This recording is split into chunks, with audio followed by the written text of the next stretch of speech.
they began to be described as backward Hindus. Okay? And therefore they need to be integrated into the mainstream.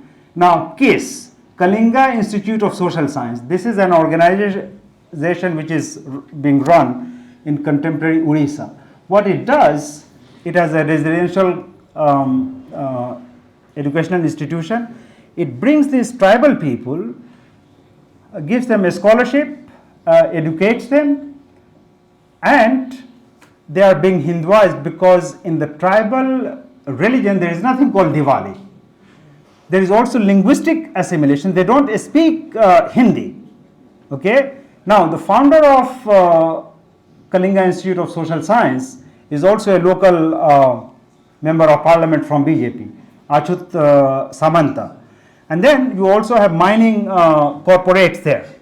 So there is an confluence of knowledge, power, corporate thing, okay? And therefore it would say its idea that, well, Orientalism is simply a textual exercise that falls flat, because this would not be possible unless there is a conjunction of the political, the economic, and the educational power, right?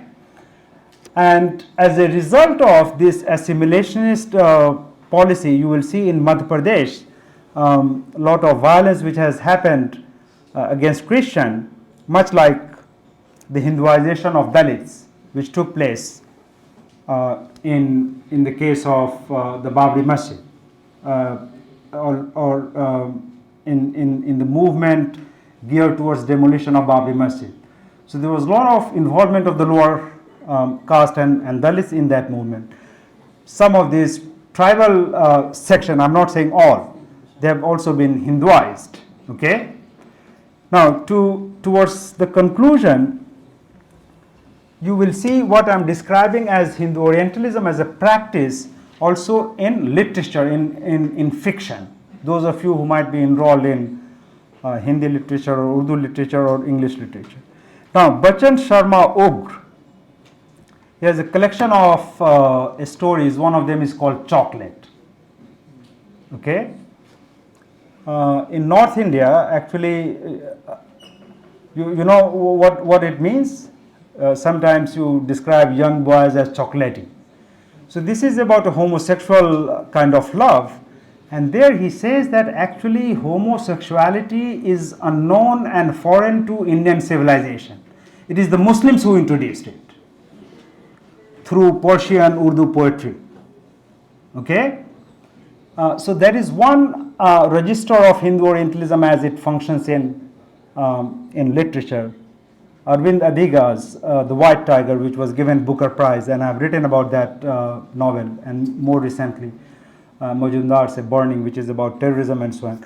All these, so these are just three examples of how Hindu Orientalism will function in the realm of literature. Now, in popular culture, I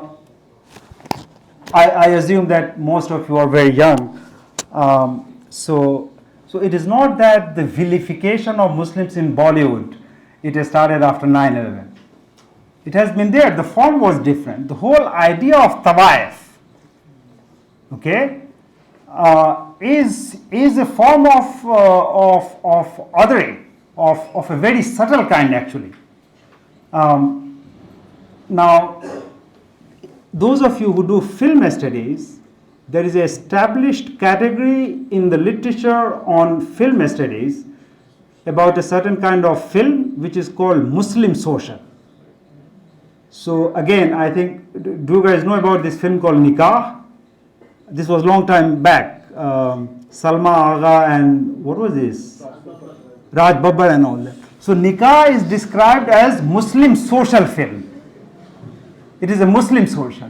Now, the logical question is that if there is something called Muslim social, why don't you have something called Hindu social?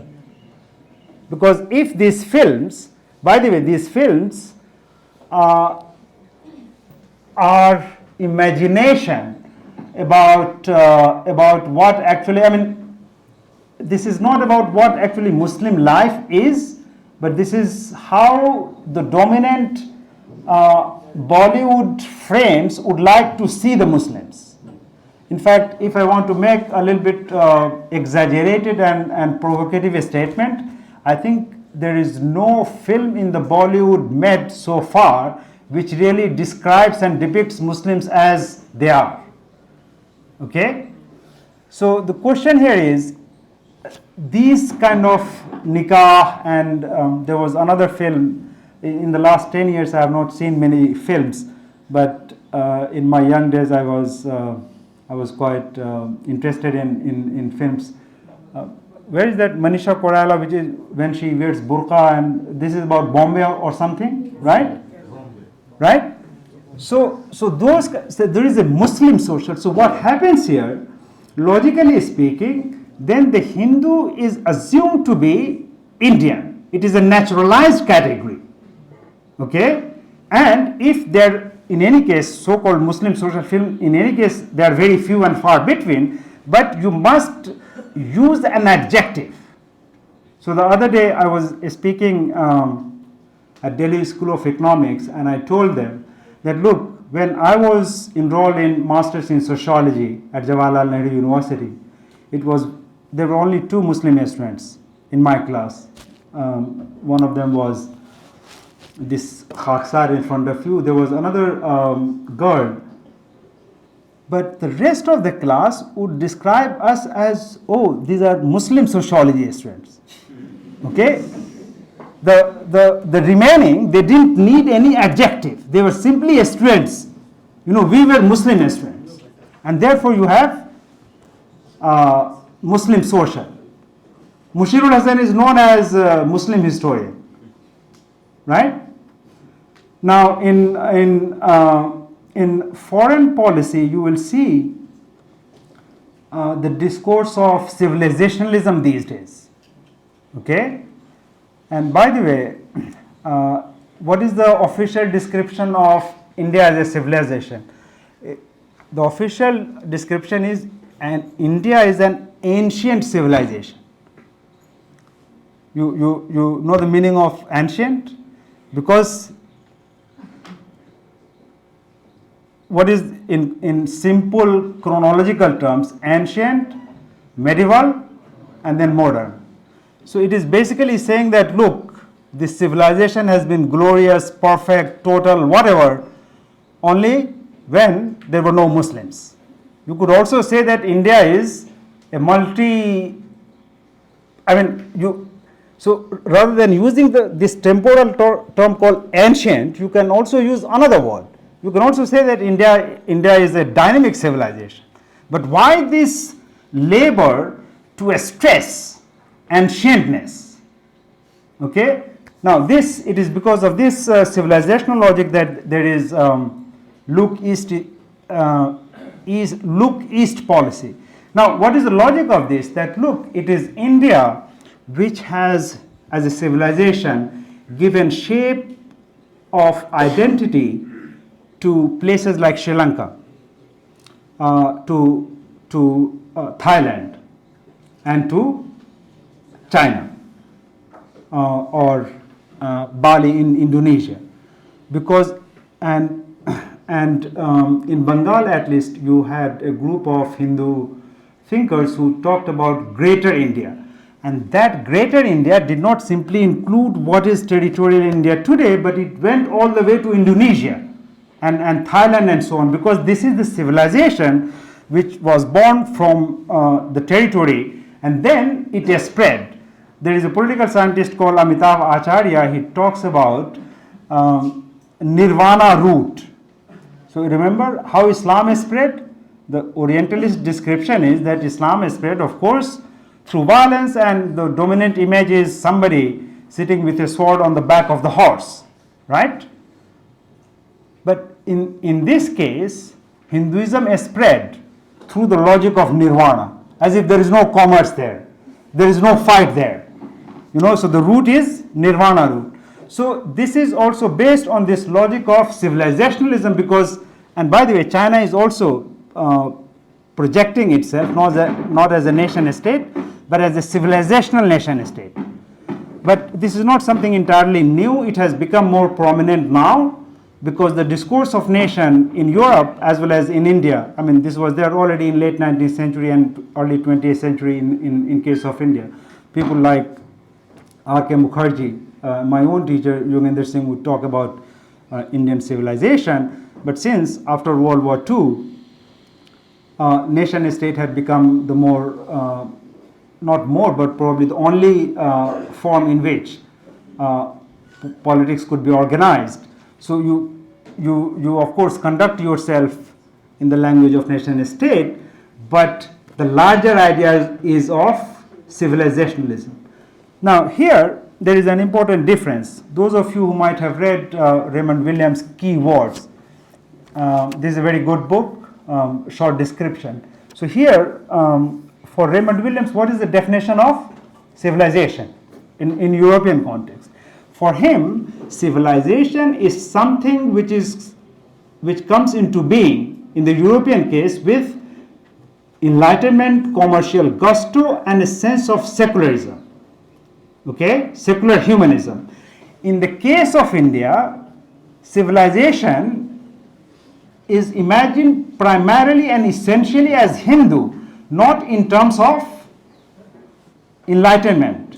Or sometimes they would say that whatever the West was talking about enlightenment, we already had it 5,000 years ago, right? Or maybe now it might be extended 7,000 years ago. This is what Al-Sisi does in Egypt. So now it looks like Egyptian civilization is the common logic was that it was 5,000 years ago. When a new power comes, it says that no, let's extend it to 6,000 years. So you also see in terms of domestic policy and politics, citizenship law, lynching, Article 370, the idea of love jihad, and so on. These are all. I would say that there is also a judicial form of Hinduism. So you see, when Allama Karl Marx, okay, so what is Marxist understanding of law? Marxist understanding of law is that it is a reflection of. So there is a superstructure. Art, aesthetic, religion, law, these are all part of the superstructure. And there is something called base structure, right? And law is simply reflection of that, okay? Now there is Karl Marx. But what you see here is that from the perspective of Hindu Orientalism, law assumes, and this is the work done also about Dalits and so on, even the judiciary, it assumes that it has a prior note before it talks about individual rights, freedom. It has a prior notion of what constitutes India, who is insider and who is outsider, okay? Who is a good person and who is not a good person, not in the moral sense, by the way, right? So when you read these judicial judgments, okay, actually judiciary, rather than being autonomous and as an instrument of justice and fairness, it is echoing the dominant Hindu Orientalist discourse in many important ways, okay? I would go and also talk about something like acoustic Hindu Orientalism when azan becomes a matter of problem. But if you do kirtan, it is not even talked about, right? And as you know, Kemal Ataturk had banned azan in Arabic. So there is something called acoustic Hindu Orientalism from this perspective. I would suggest to you that sound is very important. So there are Muslims in Old Delhi who pronounce or who has the linguistic ability to pronounce Khan, okay? But when they step outside of Old Delhi and they go to interact with the so-called mainstream, they deliberately say Khan because they don't want to be identified as Muslims. So when they come back to their old Delhi homes, or Khe, you know, so how you control and discipline your sound, it can be also in forms of other, it can be in the form of sartorial practices, right? Now, the term Hindu Taliban. So I always wondered, so you know, the Western press also uses the word called Christian Taliban. But if you think about the logic of this, is that the ultimate evil is Taliban, and then there are Christians or Hindus who act, behave, or think like Taliban. But the point is, historically speaking, okay, Taliban came only in the appearance of Taliban is in the early 90s. So in this long, timeless, glorious Indian history, do you not have any figure who can be used or who acted badly? And then you can say actually that no, you follow the logic. So the ultimate evil is Islam through Taliban, and then there are some Hindus or Christians who might become like them. But the source of the evil is Islam. Tughlaqi Farman. By the way, this is not used by BJP. It is used by the Congress. This was during the COVID thing when people were Manmohan Singh government is Delhi Sultanate. So there is something called also dog whistle politics, when what you do is that something which you cannot say in public because of certain other reasons, you use coded words, which is to say that when I say Badshah, okay, you mean Muslim kings or Muslim rulers. When I say Raja, you mean Hindu kings. Okay, so these are all coded words which are now even the current rule, Christophe Jaffrolet, who is a French political scientist, he described the current dispensation as sultanist. Okay, so again, if there is, so he's on the face of it is critical. Okay, Jaffrolet is critical of the current dispensation, but you want to describe it, and you cannot find any other word but sultanist, which, by the way, is the word derived from Max Weber, the German sociologist, who had different kind of authority and classification of authority, and in that classification, sultanist was the ultimate form of autocratic rule. Okay, so my point is that these are not innocent designation.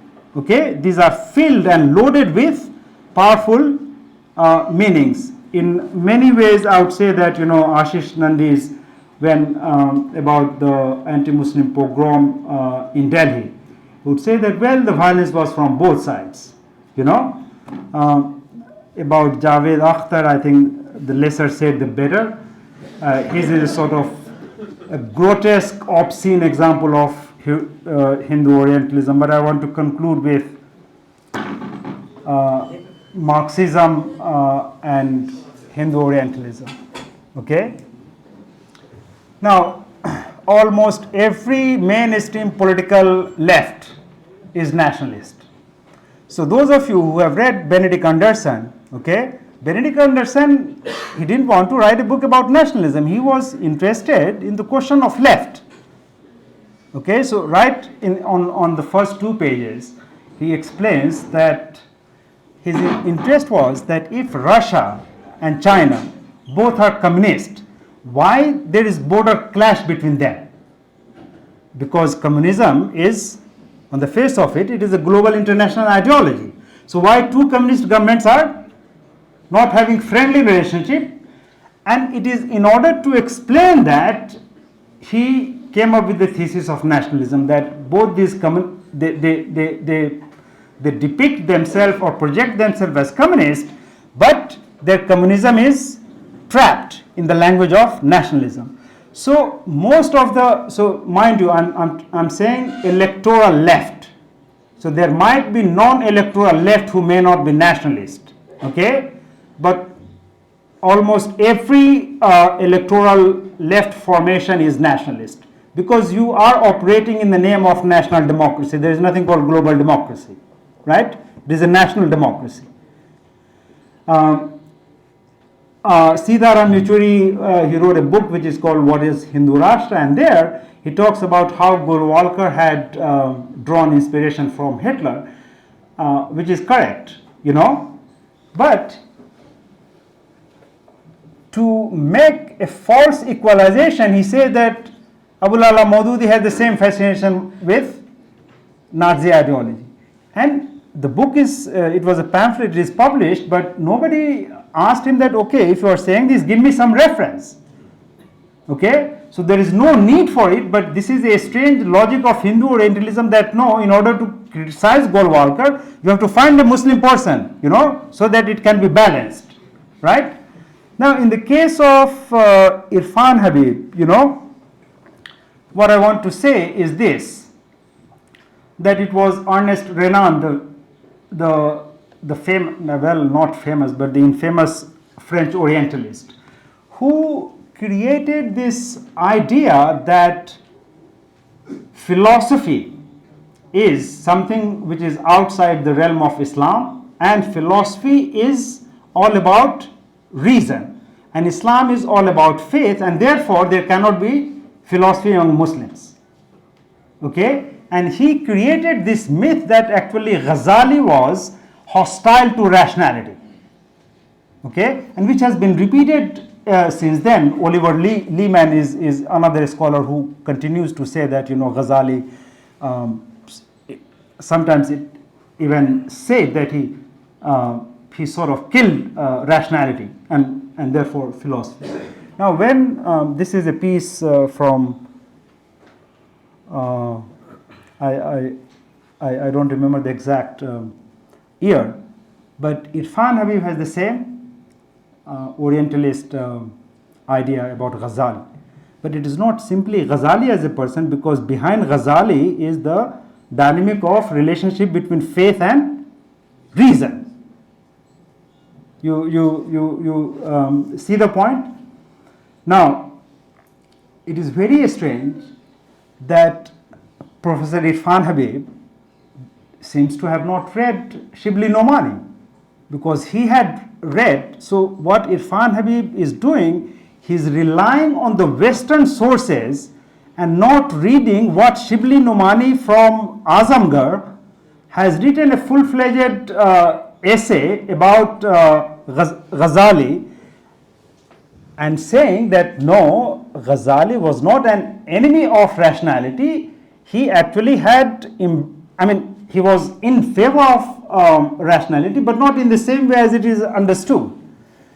Now, you will see because the knowledge formation based on which Irfan Habib is working, okay, and he also, there are very few, probably there will be very few people who would have the kind of courage that Irfan Habib displayed to make such audacious observation about Orientalism, and writing a piece called In Defense of Orientalism. So here, this is from 2005. He's defending Orientalism, and I don't get it, because here actually I'm with Edward Said. In Orientalism, Edward Said castigates the Orientalist for using the term called Mohammedanism. Okay, because this is a Christian term. The basic assumption is that what is Christ to Christianity, Muhammad is to Islam, which is incorrect. Okay. Now, rather than agreeing with Edward Said, and I think Edward Said is right to say actually, Anglo-Mohammedan college. This is an Orientalist term. Muslims before 16th century, they did not describe themselves as Mohammedan. What is Mohammedan? This is a term that, by the way, you might still find some people who may describe themselves as Mohammedan. Okay? So this is an Orientalist term, and Irfan Habib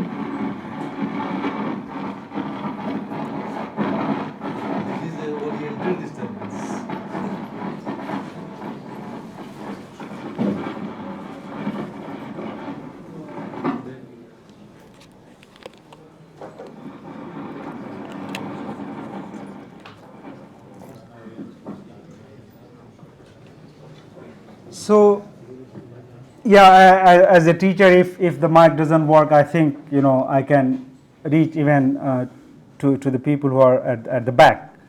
Can you guys hear me? Okay. So the point is Mohammedanism, but in Islamic theology, it is true that some people have talked about Shariat-e-Muhammadi. Okay, but to say that Muslims use the term Shariat-e-Muhammadi is very different from Mohammedanism. Okay, and then Irfan Habib doesn't go into that Islamic theology, because if you go into theology, that the idea is that you had many prophets, but all of them, they did not bring their own Sharia, right? And then there is something called Shariat-e-Muhammadi, but that is not Mohammedanism as a religion, right? So you will see what I find in the case of Irfan Habib. I mean, he is not appreciative of Islam as a tradition, but when he speaks about Gandhi, I don't know what kind of Marxism it is which goes into worshipping Gandhi, right? And it is also shown in other terms, like the words that he will use. He never says Gandhi, Gandhi ji. So this ultimate devotion, as if Gandhi ji is, I mean, what kind of proletariat revolution he was engaged in, I mean, if at all you have anything after independence, the most popular disciple of Gandhi is Vinoba Bhave, okay? And the Americans and the CIA, they were promoting Vinoba Bhave's movement because there was a left kind of thing which was about radical land reforms. And Vinoba Bhave, he had a movement called Bhudan, okay? So rather than these landless people having a right to get land, it is the charity, the benignness of the landlords. Okay, you may have 200 acres of land, just give, daan kar do, So he after Gandhi's death, he was the most prominent face of Gandhism. So anyway, this is one example, but we should I should be concluding with this last point about everyday Hindu Orientalism. Okay. Now in India, when you go to a restaurant, it is very common. People will ask you, veg or non-veg, right? Now I don't want to be personal here, but in the canteen of Ibn Khaldun University, all their staff, okay, they know me, and the reason why they know me is I'm somebody who doesn't like meat. I've not eaten beef personally, okay, but of course in terms of dietary right, I'm in favor of it, but I personally don't like it. So there it is assumed that how can there be a person who doesn't like meat? So they give me meat, and I said that, but can you give me, they call it sebzi. And this woman laughs at me, like, So there the distinction is not veg versus non-veg. It is assumed that you will like meat, okay? But the point is, why don't you have this distinction between meat and non-meat? The point is that this established thing that, veg and non-veg, I had, when I was teaching in Australia, I had a student from Vietnam, and that entire area is, it is called rice area. So in Vietnam, if you want to ask someone that, have you taken your meal? So what do they ask? Have you eaten rice? Okay, but the point is there are many other cultures where people might prefer bread, dosa or whatever. So the naturalization of rice as coterminous with meal, or the distinction between veg and non-veg, these are not natural things. These are operation of power or a different kind of dietary regime which is derived from Hindu notion, which is, by the way, a Brahminical notion. Because you see, in Hinduism you have the distinction between sattvic and tamasic, right? So when you make this, and as you know, the assumption is that if you eat meat, that it distracts you probably from many things, according to this assumption, like devotion to certain form of piety or something, but also it arouses your sexual power, you know. So my point is that this everyday form of Hindu Orientalism that you are confronted with. While I was coming from Delhi for this talk, after you cross the highway, you can have tea, and the entire place, what was it called, Shiva restaurant? There is a flag, and you are not simply eating in a restaurant, it seems like you are entering a temple. Okay, so so my point is that the public spaces, okay, these are public spaces which should be open to people of every faith and every community, and it should not be designed in a way that it excludes other people, but through such categories. Now even so the veg versus non-veg, but in other forms, now even the Guardian, this was during when there was terror by police against students in Jamia and elsewhere, because I think that is the right word to use, the police terror. So in those days, even even Guardian was describing Jamia Millia as a Muslim majority university. Nizamuddin is described as a Muslim majority area. But if you apply the same logic, technically speaking, Jawaharlal Nehru University is a Hindu majority area, Hindu majority university. The same Guardian even doesn't describe Banaras Hindu University as a Hindu. I mean, probably except 3 or 4 universities, it is right to. It is not unjustified to say that except 5 or 6 universities, all the universities are Hindu majority universities. But why don't you describe Defense Colony as a Hindu majority colony, right? But you do say that, Nizamuddin is a Muslim majority area or Muslim dominated area. So these are everyday form of Hindu Orientalism, because it assumes like, Defense Colony, to call it, it is already assumed that this is the place of Hindus, right? You see similar kind of operation. There was a survey by Lok Niti and CSTS, and this is very distressing to say the least. In this survey, it says that every second police officer thinks that Muslims are naturally prone towards crime.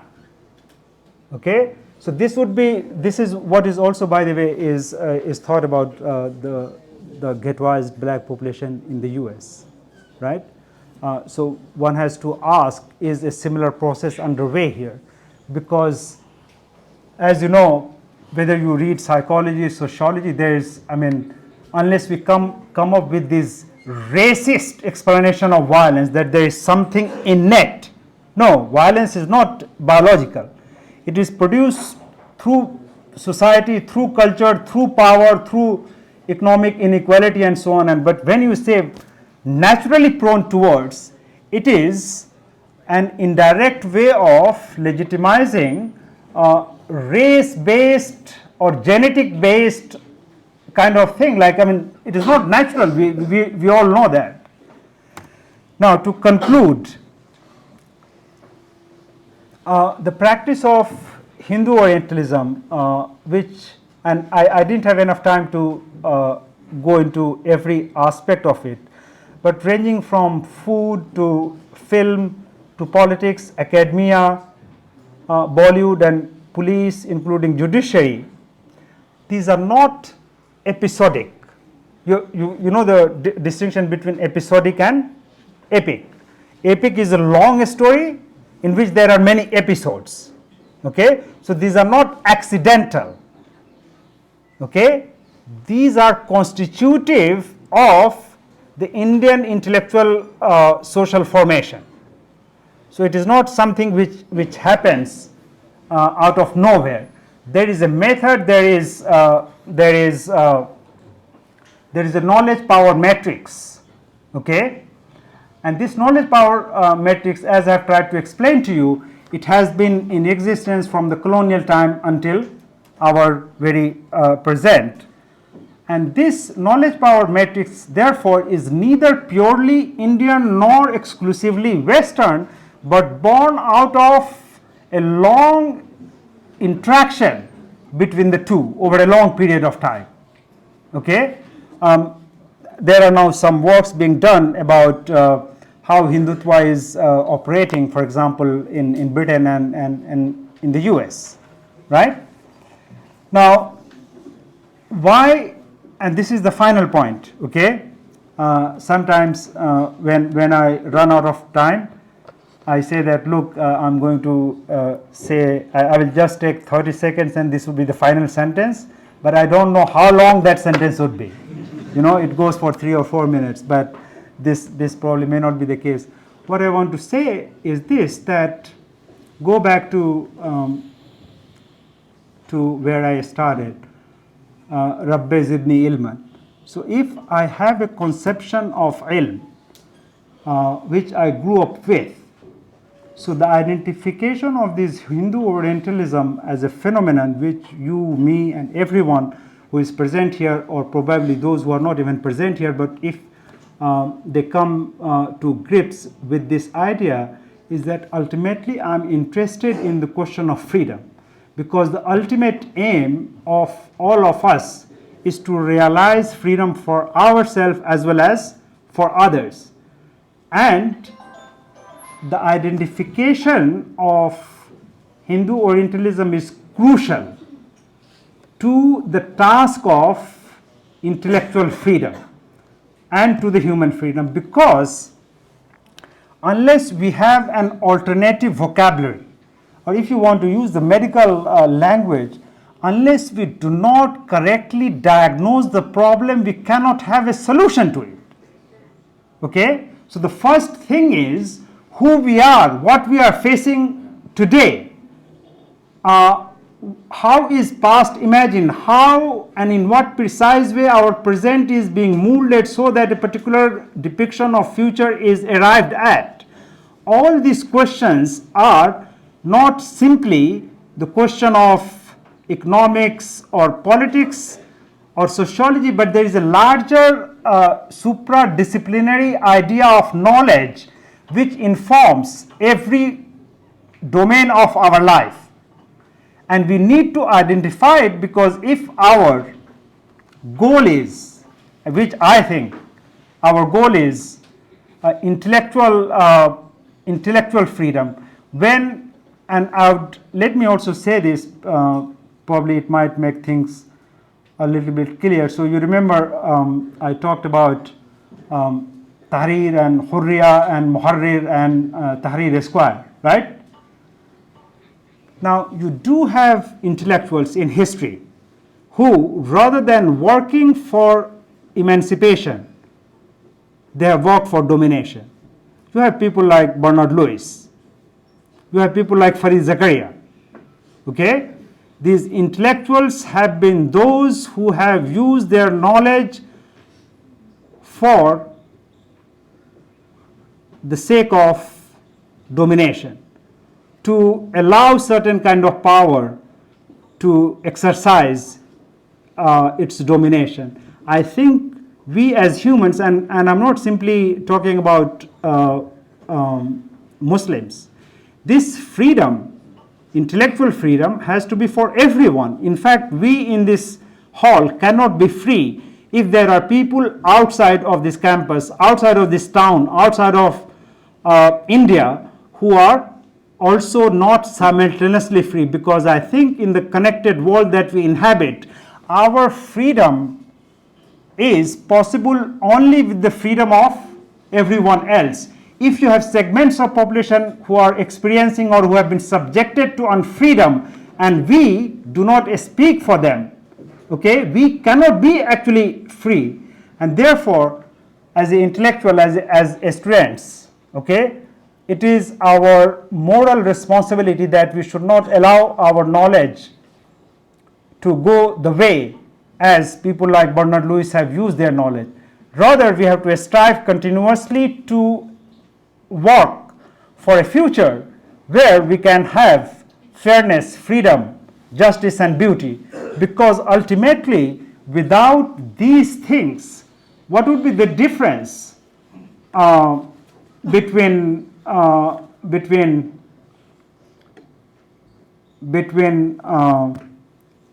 the so-called uncivilized people and the civilized people? All these empty talks or promises of enlightenment about freedom and so on, and what you see in reality is injustice and oppression at every step.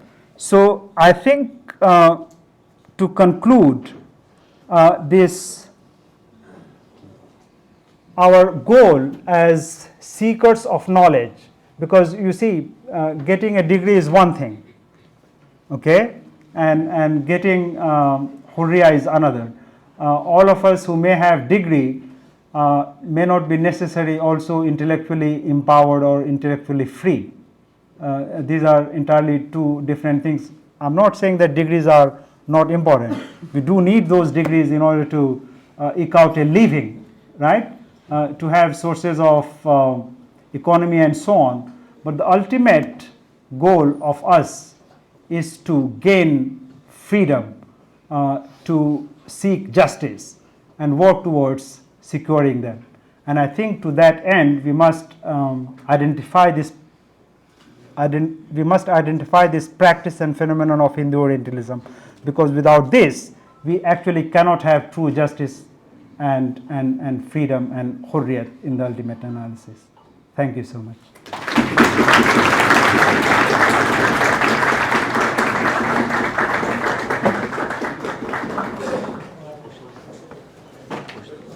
Yeah, I'm there.